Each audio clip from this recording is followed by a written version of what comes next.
बिस्मिल्लाहिर्रहमानिर्रहीम। अस्सलाम वालेकुम दोस्तों, वेलकम टू कोर्नेट। आज की वीडियो में डिस्कस करेंगे लेक्चर 26 का मॉड्यूल नंबर 3। तो वीडियो के अंत तक लाजमी देखिएगा ताकि कोई भी इंपॉर्टेंट कौन सा आप लोगों का मिस ना हो। वीडियो स्टार्ट करने से पहले मैं आप लोगों को रिकमेंड करूँगी हमारे चैनल को लाजमी जाके एक विजिट कीजिएगा। काफ़ी ज़्यादा हेल्पफुल डाटा प्राइस जो आपके लिए बहुत ज़्यादा बेनिफिशियल होगा। एंड इसके साथ साथ अगर हमारी वीडियो अच्छी लगी तो उसको लाइक लाजमी कीजिएगा एंड अपने फ्रेंड्स और बाकी ग्रुप्स में भी शेयर कीजिएगा ताकि आपके साथ उनकी भी हेल्प आउट हो जाए। आज की वीडियो स्टार्ट करते हैं। इस्लाम में जो औरतों के हकूक़ है उसके अकॉर्डिंग पढ़ना है आज हमने। तो इस्लाम में न सिर्फ औरतों के हकूक़ कायम किए गए हैं बल्कि उनके मकाम और हैसियत को भी तस्लीम किया गया है। उन्हें ज़िंदगी का हक, परवरिश का हक, तालीम का हक, निकाह का हक, शौहर की तरफ से महर, अखराजात जो हैं वो हासिल करने का हक अदा दिया गया है। इसके अलावा औरत को कारोबार करने, जायदाद रखने, इज्जत व वक़ार के साथ जीने और नापसंदीदा गी पर एतराज़ करने का भी हक हासिल है। अब बात करते हैं अस्मत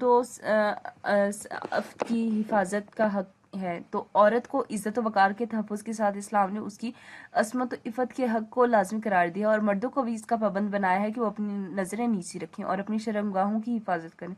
सूरत अल-नूर का है ये ट्रांसलेशन। तो इस तरह अल्लाह ताला ने औकात खलवत के बारे में भी हुक्म दिया है कि बच्चे और गुलाम 3 औकात में इजाज़त के बगैर अंदर ना आए, फजर की नमाज से पहले और दोपहर को आराम के वक्त और ईशा की नमाज के बाद। तो ये भी सूरत अल-नूर की आयत है। आगे बात कर लेते हैं तालीम और तरबियत का हक के अकॉर्डिंग। तो नबी करीम सल्लल्लाहु अलैहि वसल्लम ने औरतों की तालीम और को मर्दों के बराबर ज़रूरी करार दिया। आप सल्लल्लाहु अलैहि वसल्लम ने फरमाया, इल्म हासिल करना हर मुसलमान मर्द और औरत पर फ़र्ज़ है।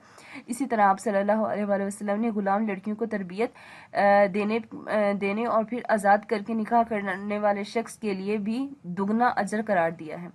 अब बात कर लेते हैं जो है हमारा अदल व एहसान उसका हक। तो रसूलुल्लाह सल्लल्लाहु अलैहि वसल्लम ने औरतों से हुस्न सलूक की ताकीद फरमाई और फरमाया, जो औरतों के बारे में मेरी नसीहत कबूल करेगा उसके साथ भलाई से पेश आओ। आगे बात कर लेते हैं मुल्क की जो मलकियत है, उसकी जो जायदाद है उसका हक। तो इस्लाम ने औरत को जायदाद और विरासत का हक भी दिया है। कुरान में फरमाया है कि मर्दों के लिए उनकी कमाई का हिस्सा है और औरतों के लिए उनकी कमाई का हिस्सा है। सूरत अल-निसा की आयत है ये भी। नेक्स्ट है हमारे पास तलाक की सूरत में भी औरत को मलकियत महफूज रखती है। अब बात कर लेते हैं कि निकाह के अकॉर्डिंग, निकाह की हरकत तो जो पाकीज़गी है उसके अकॉर्डिंग। तो इस्लाम ने कुछ रिश्तेदारों से निकाह को हराम करार दिया है और औरतों को निकाह का हुक्म दिया है। यतीम, बेवा और मुतलका औरत से निकाह महरूम नहीं की जा सकती। महर और इंसाफ का हक देख लेते हैं आगे। तो कहते हैं कुरान ने हुक्म दिया है कि औरत को खुश दिली से महर दिया जाए। सूरत अल-निसा की आयत है ये भी हमारे पास। इस्लाम ने कुछ रिश्ते हराम करार दिए हैं कि जिससे हम निकाह नहीं कर सकते। तो उसमें शामिल है माँ, बेटियां, बहनें, फूफी, खाला, भतीजी, भांजियां, रज़ाई जो दूध पीने वाले माँ और बहनें या बीवी की सास बीवी की माँ यानी सास, सौतेली बेटियां जो बीवी से ताल्लुक कायम होने के बाद परवरिश में आई हों, हकीकी बेटियों की बीवियां और 2 बहनों को एक वक्त में निकाह में रखना जायज़ नहीं है। सूरत अल-निसा की आयत नंबर 24 और 23 में था ये। आगे बात करते हैं औरत को जो निकाह का हक है वो दिया गया। तो इस्लाम से पहले औरत को जायदाद की तरह ही समझा जाता था और इससे निकाह करने का हक हासिल नहीं था। तो इस्लाम ने यतीम, बेवा, मुतलका औरत को निकाह करने का हक दिया और मना किया कि इन्हें निकाह से रोका जाए। सूरत अल-बकरा की आयत है ये। आगे बात कर लेते हैं महर का हक। तो कहते हैं कि औरत को खुशदिली के साथ महर देना ज़रूरी है। सूरत अल-निसा की आयत है, अगर औरत अपनी रज़ा से महर का कुछ हिस्सा छोड़ दे तो वो मर्द रख सकता है। आगे बात कर लेते हैं मर्द की जो है वो शादियाँ कितनी कर सकते हैं एट अ टाइम।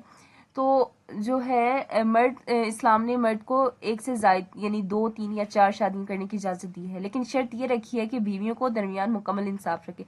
अगर इंसाफ नहीं रख सकता तो सिर्फ एक ही निकाह करे जिसमें वो उसको निकाह अपना हक पूरा कर सकता है। आगे बात कर लेते हैं बलगवत का हक यानी ख़यार बलोग। अगर सरपरस्त ने बचपन ही में लड़की या लड़के का निकाह कर दिया तो बलगत पर उन्हें ये हक ख़त्म करने का हक है। तो कुरान करीम ने मर्दों को नसीहत किया कि तलाक की सूरत में औरत को दिया गया महर या माल वापस ना लें, चाहे वो कितना ही ज़्यादा क्यों ना दिया गया हो, क्योंकि वो औरत की मलकियत है। ये सूरत अल-निसा की आयत थी। तो ये था आज का छोटा सा लेक्चर। उम्मीद आप लोगों को पसंद आएगा। वीडियो अच्छी लगी तो उसको लाइक लाजमी कीजिएगा, चैनल को सब्सक्राइब कीजिए और बेल आइकन को प्रेस कीजिएगा ताकि हमारे चैनल में मजीद अपडेट्स आपको टाइमली मिलते रहें।